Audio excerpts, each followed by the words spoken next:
Os problemas fundamentais do ser, isto é, os enigmas do nascimento e da morte, do aparecimento e do desaparecimento, nunca abandonam o homem. Seja o que for que ele pense a respeito, está de fato pensando nesses enigmas ou problemas. E mesmo quando se decide a deixar de lado essas questões, na verdade se agarra a qualquer possibilidade, até a mais remota, e tenta uma vez mais compreender alguma coisa dos enigmas que reconheceu serem insolúveis. Falando de mal geral, as pessoas, por sua atitude em relação aos problemas da vida e da morte, podem se dividir em duas categorias. As pessoas, na maioria, abordam esses problemas exatamente como todos os outros e, de certa forma, os resolvem por si mesmas, seja positiva ou negativamente. Para chegar a essas conclusões, usam métodos de pensamento habituais, os mesmos métodos e as mesmas categorias de pensamento que usam para pensar nas coisas comuns que acontecem na vida.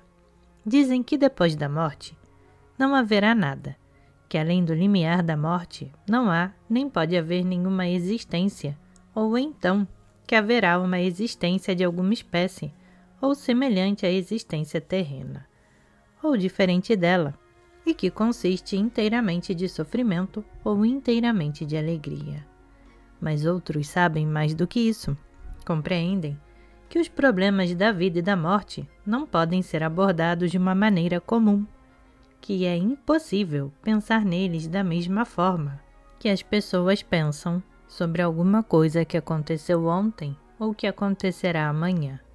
Mas não vão além disso, percebem que é impossível, ou de qualquer maneira inútil, pensar nessas coisas simplesmente, mas não sabem o que significa pensar não simplesmente. Para chegar a uma forma correta de pensar em relação a esses problemas, é necessário recordar que eles estão ligados à ideia do tempo. Compreendemos esses problemas na medida em que compreendemos o tempo. Do ponto de vista comum, a vida do homem é tomada como uma linha do nascimento à morte. Um homem nasceu, viveu 50 anos e morreu, mas desconhece-se onde ele estava antes de 1854 e onde pode estar depois de 1904.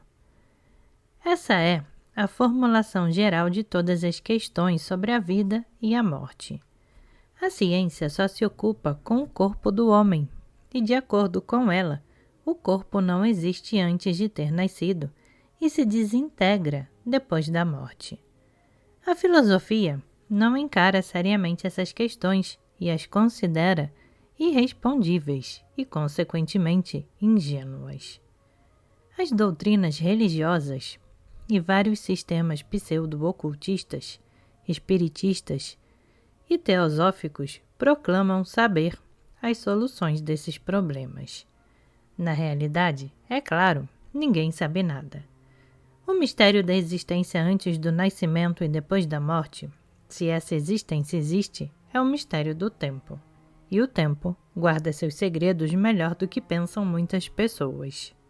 Para abordar esses mistérios é preciso, em primeiro lugar, compreender o próprio tempo. Todas as tentativas comuns para responder às perguntas sobre o que era antes e o que será depois baseiam-se na concepção corrente do tempo: antes, agora, depois. E a mesma fórmula aplica-se aos problemas da existência antes do nascimento e depois da morte, onde quer que se admita essa existência, isto é, a fórmula é considerada assim: antes é igual a antes do nascimento, agora, a vida, depois da morte. É precisamente aqui que está o erro fundamental. O tempo no sentido de antes, agora, depois, é o produto da nossa vida, do nosso ser, da nossa percepção e, acima de tudo, do nosso pensamento. Fora desta vida, fora da percepção habitual, a inter-relação das três fases do tempo pode mudar. De qualquer modo, não temos nenhuma garantia de que ele permanecerá o mesmo. E, contudo, essa questão nunca sequer surgiu no pensamento comum, incluindo o pensamento religioso, teosófico e ocultista.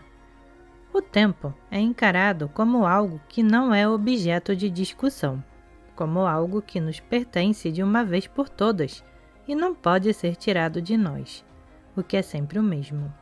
Aconteça o que acontecer conosco, o tempo nos pertencerá sempre, e não só o tempo, mas também a eternidade. Usamos esta palavra sem compreender seu verdadeiro significado. Consideramos que a eternidade é uma extensão infinita do tempo, enquanto eternidade significa realmente outra dimensão do tempo. No século XIX, certas teorias orientais e pseudo-orientais começaram a penetrar no pensamento ocidental.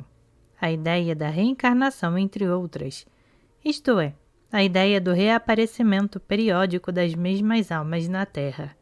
Essa ideia não era inteiramente desconhecida antes, mas pertencia ao pensamento místico secreto. A popularização dessa ideia deve-se principalmente à teosofia moderna, com todas as suas ramificações. A origem da ideia da reencarnação, como é apresentada na teosofia moderna, está aberta à discussão. Ela foi adorada por teósofos, praticamente sem alteração, a partir do culto de Krishna, que é uma religião de origem védica, consideravelmente retocada pelos reformadores. Mas mesmo o culto de Krishna não contém o princípio democrático da reencarnação universal, igual que é tão característica da teosofia moderna.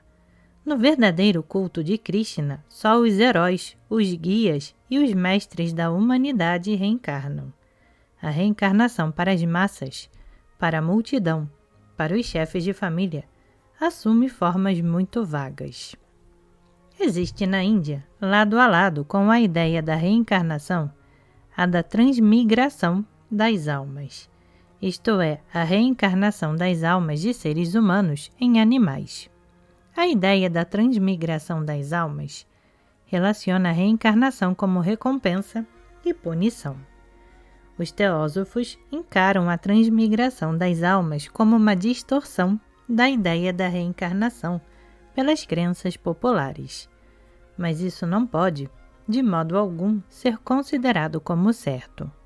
E pode-se considerar que, tanto a ideia da reencarnação como a crença na transmigração das almas originaram-se de uma fonte comum, a saber, a doutrina da repetição de todas as coisas e do eterno retorno. A ideia do eterno retorno das coisas e dos fenômenos, a ideia da eterna repetição, liga-se no pensamento europeu, ao nome de Pitágoras e às vagas noções da periodicidade do universo, encontradas na filosofia e na cosmogonia indianas. Essa ideia de periodicidade não pode ser clara para o pensamento europeu, porque só se torna completa e ligada com a ajuda de comentários orais, que até os nossos dias nunca, em nenhum lugar foram tornados públicos. A vida de Brahma, os dias e noites de Brahma, a respiração de Brahma, Kaipas e Manvantaras, todas essas ideias são muito obscuras para o pensamento europeu, mas por seu conteúdo interior, são associadas invariavelmente às ideias pitagóricas do eterno retorno. O nome de Gautama, o Buda, que foi quase, se não exatamente um contemporâneo de Pitágoras e que também ensinava o eterno retorno, é muito raramente mencionado em relação com essa ideia, apesar do fato de que, no ensinamento de Buda sobre a roda das vidas, a ideia é mais clara que em qualquer outro lugar, embora seja obscurecida, quase até o ponto de não ser reconhecida pelas interpretações e traduções ineptas. Nietzsche contribuiu bastante para a popularização da ideia do eterno retorno, mas não acrescentou nada de novo a ela.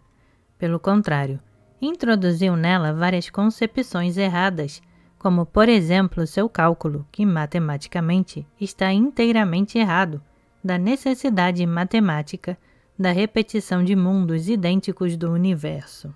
Mas embora tenha cometido erros nas tentativas de provar suas teorias, Nietzsche percebeu emocionalmente a ideia do eterno retorno de maneira muito forte.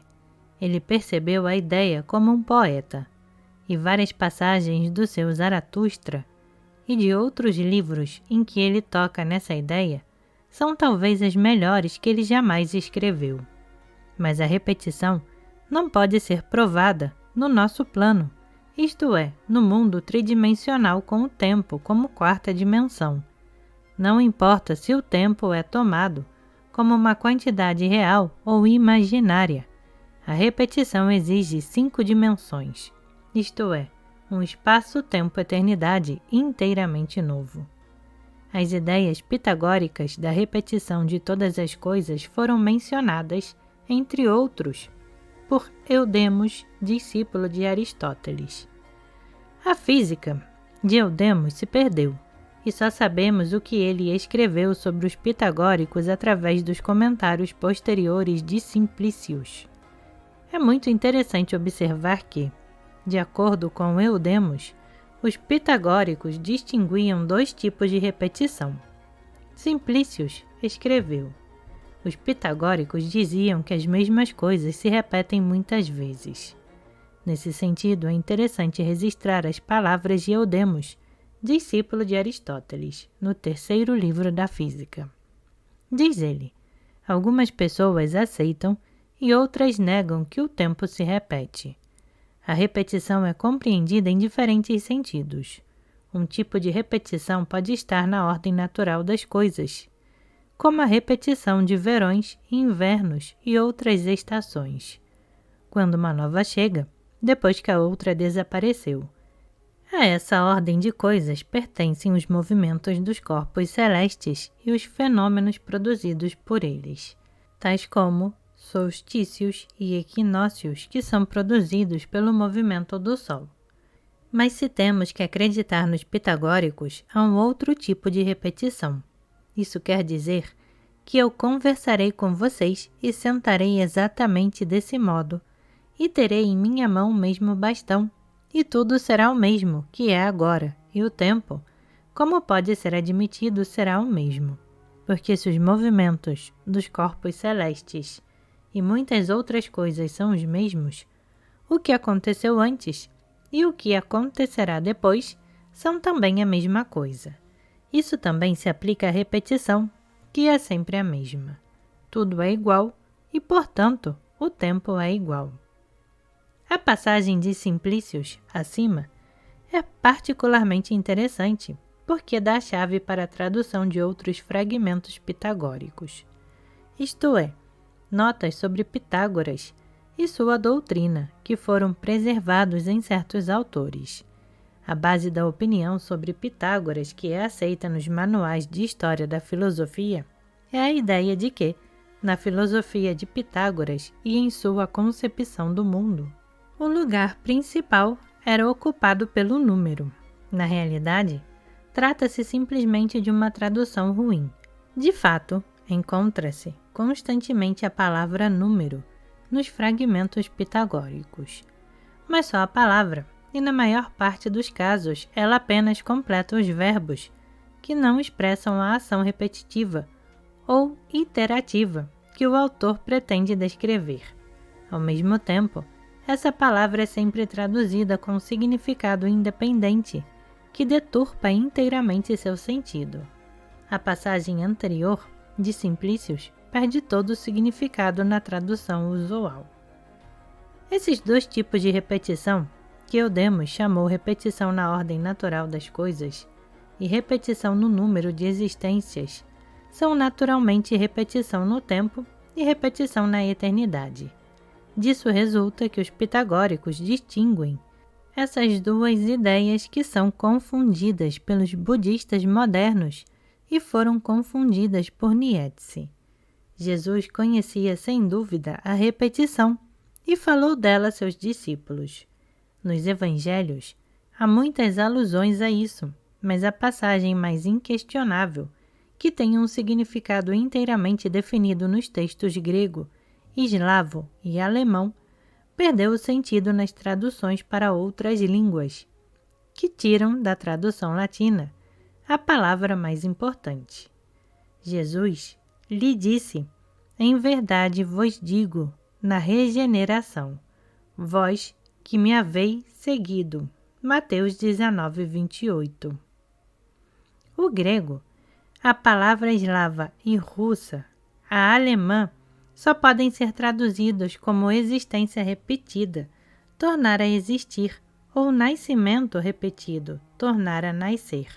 Em latim, essa palavra foi traduzida como regeneratio, que no seu significado inicial correspondia a nascimento repetido. Porém, mais tarde, devido ao uso de regeneratio e seus derivados, no sentido de renovação, a palavra perdeu o seu sentido original. O apóstolo Paulo conheceu, sem dúvida alguma, a ideia de repetição, mas tinha uma atitude negativa em relação a ela. Essa ideia era esotérica demais para ele, pois Cristo não entrou num santuário feito por mão de homem. Nem para se oferecer muitas vezes, entra como pontífice cada ano no santuário em sangue alheio. De outra maneira, devia ter padecido muitas vezes desde a criação do mundo, porém agora, uma só vez, na plenitude dos séculos. Ele se manifestou para destruir o pecado pelo sacrifício de si mesmo. Hebreus 9, 24, 26. Deve-se notar que a Epístola aos Hebreus também é atribuída a alguns outros autores, assim como ao apóstolo Paulo, e na verdade não há informação definida sobre esse assunto. Orígenes, século III, no livro dos Primeiros Princípios, também se refere à ideia da repetição, mas fala sobre ela de maneira negativa. E agora não compreendo com que provas eles podem manter sua posição.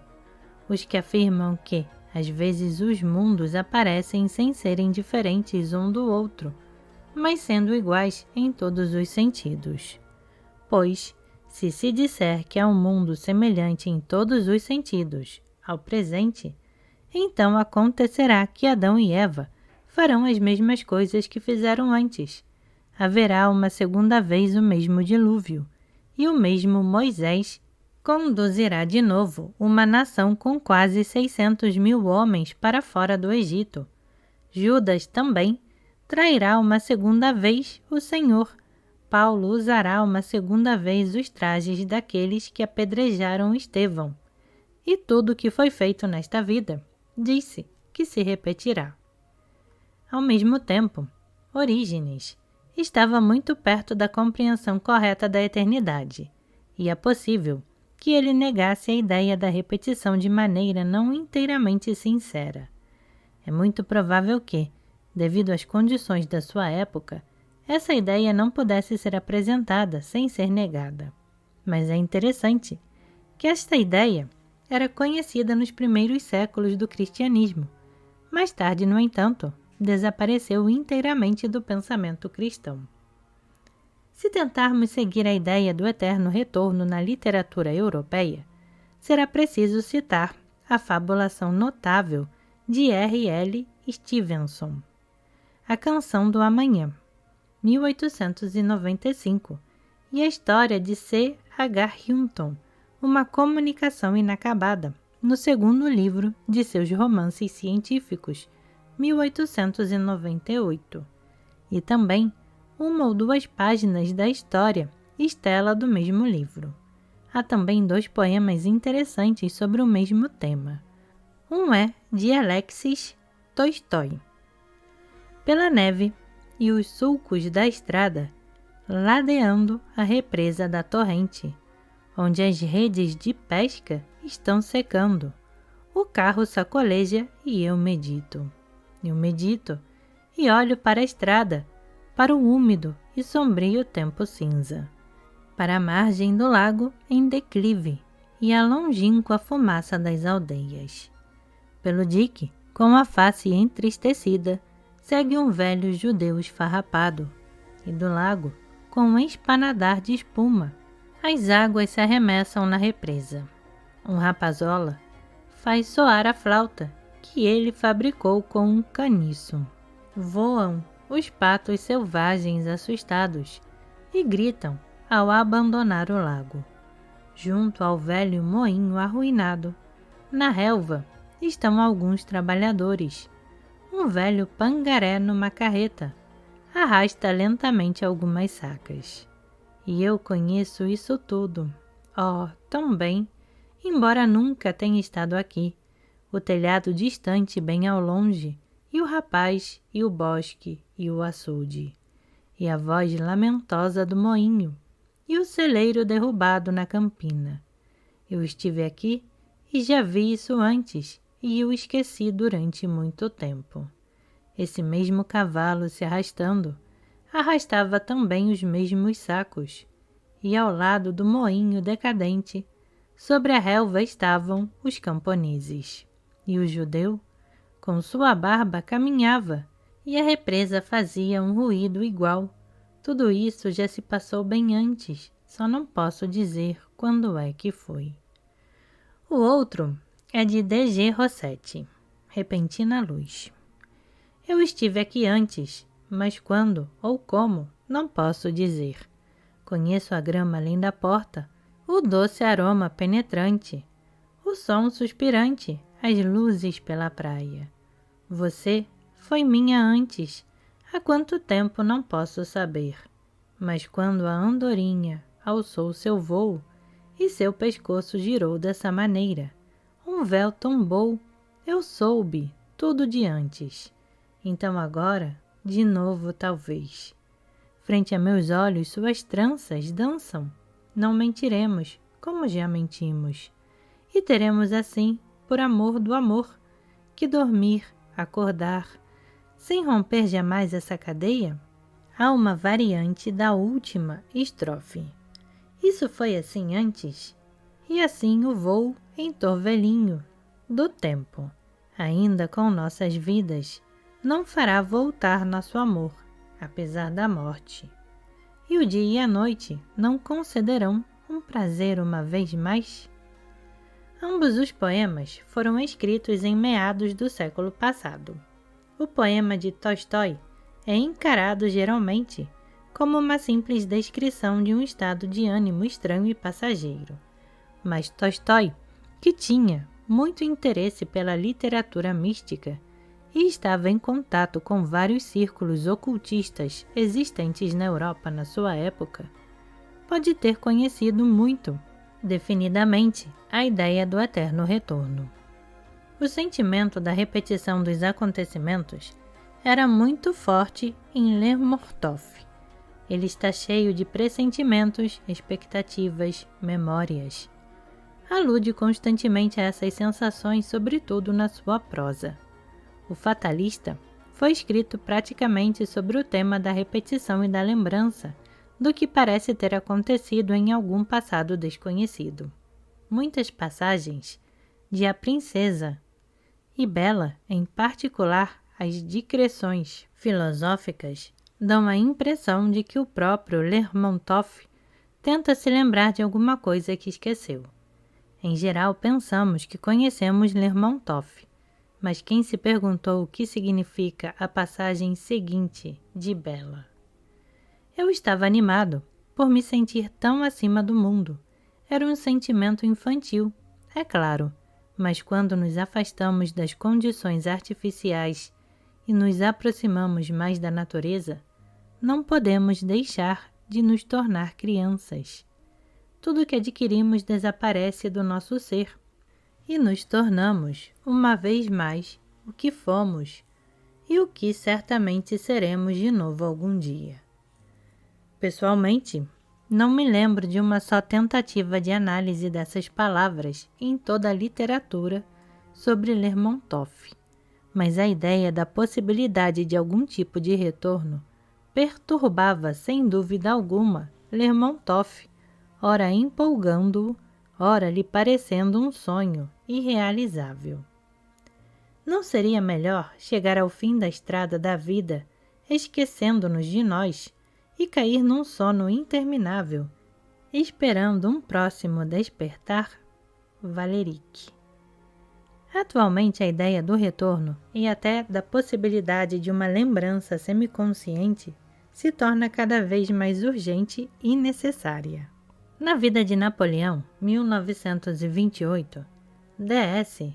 Merezhkovsky se refere constantemente a Napoleão na frase "ele sabia", se lembrava, e posteriormente, tratando dos últimos dias de Napoleão na Europa, ele se esqueceu, ele deixou de se lembrar. Essa lista não pretende ser completa. Quis mostrar apenas que a ideia da repetição e da recordação do passado, que não pertence à nossa época, está longe de ser alheia ao pensamento ocidental. Mas a apreensão psicológica da ideia do eterno retorno não conduz necessariamente a uma compreensão lógica e a uma explicação dela. Para compreendê-la em seus diferentes aspectos, é preciso voltar às ideias do novo modelo do universo.